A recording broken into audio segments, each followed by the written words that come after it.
Shakib Al Hasan versus Bangladesh cricket board, এবং একই সাথে যেই সময়টায় সাকিব আল হাসান বাংলাদেশে আসার কথা ছিল, খেলতে পারেন নাই। ক্রিকেট বোর্ড ইলেকশন থেকে শুরু করে প্রত্যেকটা প্রসেস চলছিল, একটার পর একটা প্রসেসে সরকারের হস্তক্ষেপ নিয়ে আলোচনা হয়েছে, এবং সেই আলোচনায় নতুন করে ঘি ঢেলেছেন সাকিব আল হাসান। বলেছেন বাংলাদেশ ক্রিকেট বোর্ডে যেই ধরনের ঘটনা ঘটেছে, আপনারা আমার আগের কন্টেন্টে দেখেছেন, তাতে বাংলাদেশ ক্রিকেট বোর্ডের আইসিসির মাধ্যমে সাসপেন্ড হওয়া উচিত। আজকে সেই প্রসঙ্গে Bangladesh cricket board officially statement দিয়েছে।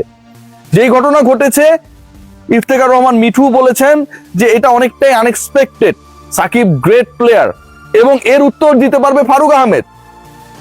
রকিবুল হাসান বলেছেন বাংলাদেশ ক্রিকেট বোর্ডের এই মুহূর্তে বিপিএল গভর্নিং কাউন্সিল যেটা রয়েছে এবং টেকনিক্যাল কমিটি যেটা রয়েছে, টেকনিক্যাল কমিটির যিনি চেয়ারের দায়িত্বে রয়েছেন স্বাধীনতা পদকপ্রাপ্ত রকিবুল হাসান বলেছেন সাকিবের এগেইনস্টে যেই মামলা করা হয়েছে, ইটস জাস্ট আ ননসেন্স। কি বলেছেন তারা, সেই আলোচনা আগে দেখে আসি। সে কানাডাতে ক্রিকেট খেলতেছে, ওখানে মার্ডার হয়েছে কি এই কেসে আসামি করেছে। This is absolutely nonsense. এই কথাগুলো কে বলবে মিঠু ভাই? অনেস্টলি মানে এগুলো তো জানা দরকার। আইসিসি পর্যন্ত ব্যাপারটা এখন যাচ্ছে। আপনারা এটা তুলেছেন, what best I can do, I will speak with our president and the board, and আমরা একটা এটা রিপার্কেশন, আমাদের কি রিপার্কেশনটা, এটা চেষ্টা আমি তুলে ধরি। সাকিব ইস্যুতে মিঠু ভাই অ্যাডভাইজারও একটা কমেন্ট করেছিলেন যে তিনি যেন আর কখনো দেশের হয়ে খেলতে না পারেন, ঠিক আছে, সেটাও বিসিবি কে তিনি বলে দিবেন। তিনি অফিসিয়ালি এটা কমেন্ট করেছেন, মানে তার অফিসিয়াল কমেন্টটা আমি বলছি। এরকম বক্তব্য আসাটা বিসিবির জন্য বিব্রতকর কিনা? কারণ এগুলো তো আইসিসিও দেখে, যে একজন অ্যাডভাইজার বা মিনিস্টার পর্যায়ের একজন বলছেন যে কোন ক্রিকেটার খেলবে খেলবে না, বিসিবি কে তিনি এটা বলে দিবেন। আমার মনে হয় এটা আরেকটা দিন, এটা actually it's a very very very very good and correct question. I cannot বলতে পারতেছি না যে no you are wrong বা I am right. আমার মনে হয় এটা নিয়ে অ্যাকচুয়ালি আরেকদিন আমাদের সবাই এটা নিয়ে। সাকিব আল হাসান বলেছে তার সাথে যেটা হয়েছে, that was a political decision, not a decision made by BCB. ICC এবং ফিফা তারা আসলে এরকম ডিসিশনস গুলোকে অ্যালাউ করে না। একজন ক্রিকেটার তিনি খেলবেন কি খেলবেন না, এটা রাষ্ট্র ডিসাইড করবে না, মানে পলিটিক্যালি এই ডিসিশনটা নিবে বিসিবি। সাকিবের ক্ষেত্রে এটা হয়েছে এবং তিনি বলেছেন এটার ইনভেস্টিগেশন হওয়া উচিত, আইসিসিতে যাওয়া উচিত, বিসিবির সাসপেন্ড হওয়া উচিত। আমার কথা না, এই ব্যাপারে আপনাদের রিঅ্যাকশন জানতে চাই। রিঅ্যাকশনটা হচ্ছে এটা যখন মানে এটা অ্যাকচুয়ালি এই ব্যাপারে আমি কমেন্ট করার কেউ না। অ্যাজ রাইট নাও আমি বিপিএল নিয়ে কথা বলতেছি। It's a very valid question. I think right ইয়েতে আপনি এটা আমাদের কাকে বললে মিঠু ভাই রাইট পারসনটাকে পাবো আমরা? রাইট পারসন প্রেসিডেন্ট বলে যে আমি বলবো না। না না, এখন কথাটা হচ্ছে কি যে এই প্রেসিডেন্টের সময় কিন্তু হয়নি। না হয় নাই। কিন্তু তাই বলে যে আমরা বলবো যে এই প্রেসিডেন্ট হয়নি বলে বিসিবি ইয়ে নাই, কেউই বিগার দেন দ্য গেম না। 72 ঘন্টা ময়েশ্চার লক সমৃদ্ধ লিলি বডি ওয়াশ, শিয়া বাটারের গুডনেস স্কিন রিপেয়ার করে রাখে সফট ও গ্লোয়িং।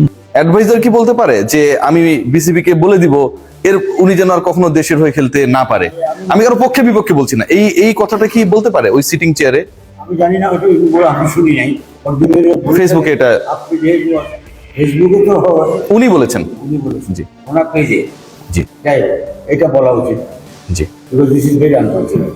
এটা আমি মনে করি যে আমি তার সম্মান রেখেই বলছি, আমি এই ধরনের কি করলে জি, ওনার চেয়ারটা সম্মানের। আসলে ওর মতো প্লেয়ার বাংলাদেশে আমরা আজ পর্যন্ত ওই পেয়েছি, আর এই পর্যন্ত কি বলেন রবির ভাই? 100%। অর্থাৎ ঘটনা যা, তাতে বাংলাদেশ ক্রিকেট বোর্ড যেন অনেকদিন পর ঝেড়ে কাশলো। বাংলাদেশ ক্রিকেট বোর্ড যেন আজকে নতুন করে স্বাধীনতা ভোগ করছে। 31 ডিসেম্বর 2025 বাংলাদেশ ক্রিকেট বোর্ডের গুরুত্বপূর্ণ দুজন ব্যক্তি, ইফতেখার রহমান মিঠু বিপিএল গভর্নিং কাউন্সিলের সদস্য সচিব, umpires committee chairman, x media committee chairman, এবং রকিবুল হাসান স্বাধীনতা পদকপ্রাপ্ত একমাত্র ক্রিকেটার বিপিএল টেকনিক্যাল কমিটির দায়িত্বে যিনি রয়েছেন, যার কাঁধে পুরো দায়িত্ব, তিনি জাস্ট বলেছেন যে মামলা করা হয়েছে, সাকিব ছিলেন কানাডায়, বাংলাদেশে যে ঘটনাগুলো ঘটেছে এটা জাস্ট স্টুপিড ননসেন্স। এবং এটাও বলেছেন ওই চেয়ারে থেকে এরকম কথা কেউ বলতে পারে না। আমি কাউকে ডিসলাইক করতে পারি, কিন্তু তাকে খেলতে দেব না বা ক্রিকেট বোর্ডকে বলে দেব, সেটা এক্সপেক্টেড না। ইফতেখার রহমান মিঠু যেটা বলেছেন, এটা আরো ভয়াবহ একটা সত্য উন্মোচন করে দিয়েছেন আমাদের অতি প্রিয় মিঠু ভাই। তিনি বলেছেন যে ডিসিশনস গুলো ওই সময়টা হচ্ছিল, that was directly done by the president, the then president mister Farooq Ahmed. Farooq Ahmed, he has the negotiation with the advisor, ministry and the other department, whether Saqib will come to Bangladesh to play again or not. দেখুন, সাকিব আল হাসানের বিরুদ্ধে, Shakib Al Hasan MP, Shakib Al Hasan দুদকের মামলা চলছে, এরকম অনেক issue থাকতে পারে, অনেক ইস্যু, আমি একসেপ্ট করছি সবকিছুই। কিন্তু যেই কথাটা আসলে হয়েছে যে সাকিব আল হাসান ওখান থেকে কিভাবে একজনকে হত্যা করার আদেশ দিলেন, এটা একটা ননসেন্স ব্যাপার ঘটেছে। রকিবুল ভাই বলেছে, এটা আমার কথা না, ডেফিনেটলি এটা একটা ভ্যালিড পয়েন্ট। একই সাথে দুদকের মামলার কারণে সাকিব আসতে পারে। বাংলাদেশে অসংখ্য ব্যক্তি রয়েছে, দুদকের মামলা রয়েছে, সেই মামলা নিয়ে তারা ঘুরছে ফিরছে, খাচ্ছে দাচ্ছে, সবকিছু করতেছে, অসংখ্য। বাংলাদেশ ক্রিকেট রিলেটেড অসংখ্য কোম্পানি আছে, সংস্থা আছে, ব্যক্তি আছে, প্রতিষ্ঠান আছে, যাদের সাথে দুদকের ঘটনা ঘটছে। সাকিবের ক্ষেত্রেই সাকিব আসতে পারবেন না, খেলতে পারবেন না, অথবা সাকিবের ক্ষেত্রে যখন এরকম একটা স্পেসিফিক বক্তব্য ওপেন হয়ে যায় যে সাকিব আল হাসান বাংলাদেশের হয়ে যেন খেলতে না পারেন, সেই ব্যাপারটা বাংলাদেশ ক্রিকেট বোর্ডকে বলে দেওয়া হবে। আমার কথা না, আবারও বলছি, কেউ আমার উপর খেইবেন না, কথাগুলো আপনারা বলেছেন সেই কথাগুলোই আমি বলছি, এবং সেই কথার প্রেক্ষিতেই গতকালকে সাকিব আল হাসান তার ইন্টারভিউতে বলেছেন যে এরকম ইনফ্লুয়েন্সেস গুলো যখন থাকে তখন সেই ক্রিকেট বোর্ডকে সাসপেন্ড করা উচিত, কারণ এটা কোনোভাবে আইসিসি অ্যালাউ করে না।